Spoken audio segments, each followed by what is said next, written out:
What's going on, everybody? This is Video Game Daily. I am Richard Onoradio, back with some more video game news as that guy took my kill. But if you didn't know what Video Game Daily is, it's a show where we play video games and we talk about video game topics daily. Yeah, I don't know what else to talk about. Today we have 8 topics to talk about, so let's get into it.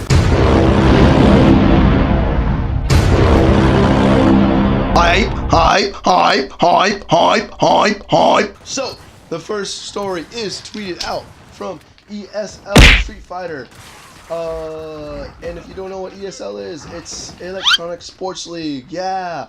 But they tweeted out some cool details on what's going on with ESL today on Twitch and stuff. And I'm going to kill this guy. Yeah, you're dead. But they tweeted out them with their Street Fighter King of the Hill stuff that's going on today. I think it's cool to watch video games because we already watch video game or people play video games, so go watch them play competitively, go learn a skill or two, and yeah, it's a cool like community thing. I think it needs to grow because video gamers don't watch sports. This is our sports, so go do that. So the next bit of news is tweeted out from Video Game / News. It's a GameSpot article based off an IGN interview with CEO of Undead Labs, Jeff Strain. Was it Jeff Strain? Yes, it was Jeff Strain. He talks about 4-player co-op in the game, and it talks about like the map size of the game. It won't be, it's gonna be bigger than the original one, but I don't think it's gonna be as big. But that builds on the experience. They're more worried about the experience for the players, which I like. Also brought up from the creative director, Richard Forge. He talks about how you can use the environment to kill your enemies in PvP. So that's pretty interesting that they're really, that it seems like they're more worried about the experience, and I think that's what I think games need to be worried about more than like having a bigger world that you can explore. It's a bloodbath in here! The next one is tweeted out from Twitch. If you don't know, Twitch is doing 12 games of gaming with 2016 indie games. Go check that out. Go see what you can do to help out. I know it's not an actual story, but it's a cool topic to talk about. Go try to give back some way that you can. My game just ended, and it looks like we lost. Actually, never mind. Who cares? But I think it's cool that the video game community can come and do this and give back. So yeah, go check that out. I'm a nerd! The next one is a Pokemon Go story.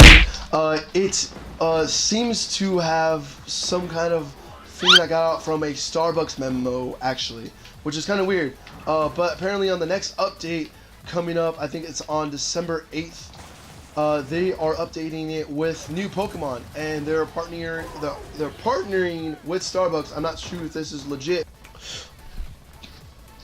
This was tweeted out from Games Radar. They're gonna put Frappuccinos in Pokemon Go, and they're gonna add Pokestops that are gonna be Starbucks locations, I guess. I'm not too sure about that, but also the article talked about McDonald's having some kind of sponsorship being leaked out with the next gen Pokemon. I'm not too sure. Tell me what you think about this. Are you excited about Pokemon Go anymore? You know, is it dead? The last bit of news is both EA stories. This story was tweeted out from GameSpot. They had an interview with creative director from Mass Effect Andromeda, Mac Walters.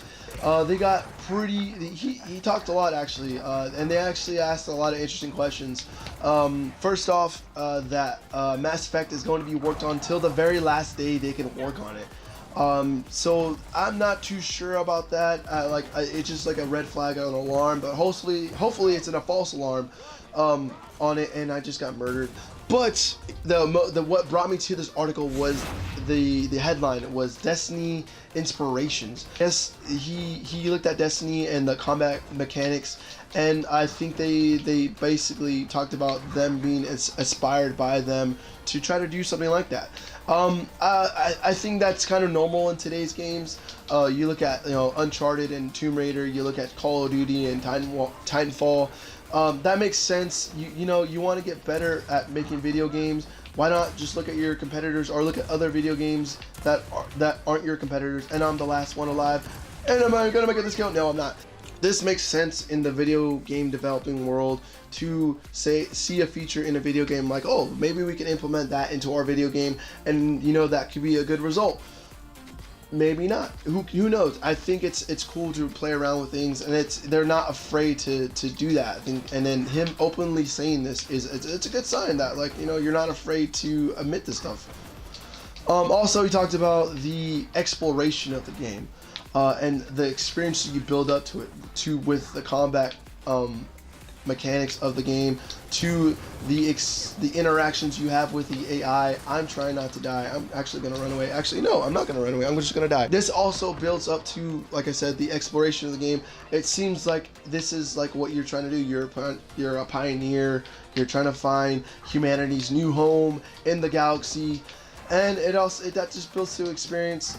That builds to what I think they're aspiring to do in its own experience. They're trying to, like, they have a big concept, but they're also building the smaller things towards that bigger concept. I like that. It seems like Andromeda is going to be a good thing. But also, he also plays with the word freedom. Freedom to do this, freedom to do that. So I know open worlds are starting to be a trend in video games, but it seems like they have like a good concept with that.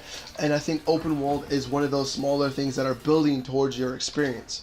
Other things to add, they talk about scripting, crafting, the writers. If you want to go check that out, there's little snippets of the interview and his responses on that. So go check that out. So the last bit of news is tweeted out from EA. They're working with AI Open. If you don't know what AI Open, it's a non-profit artificial intelligence company. They are developing a software called Universal Software, where this software is actually played and beaten games or different other EA titles. They tell you more details in there, what they've done with it with EA. So they basically sent over some Frostbite members over there to talk to basically see what they can do. You know, maybe they might find a new way of creating games. They might find a new way of, you know, how to play a game. So it's kind of interesting, you know, maybe in the future one day where you play multiplayer and all you're playing are AI, but these AI are just killing you. It just seems like an interesting story. I'm not too sure, like I said, I'm not too sure if this is a PR stunt to just put it out there, oh hey, we're working out with these guys, but it's interesting to look at. But let us know what you think about it. Do you think it's just, you know, a PR stunt, or do you think, you know, what can come from this? What do you think they can do? Like I said, my idea of, like, you can play with AI online and they actually are really competitive. Is that the future? Because I know, like, people are playing like chess against computers. So, like, is that, like, are we gonna have that in video games one day? Who knows? But that is Video Game Daily for today. I'm Radio. If there's something I didn't cover, or there's something you want me to cover, tweet at Radio182. You don't need to follow me. Just tweet at Radio182 of any stories that I didn't cover or anything you want me to cover. Go ahead and check out other videos that we've ever done.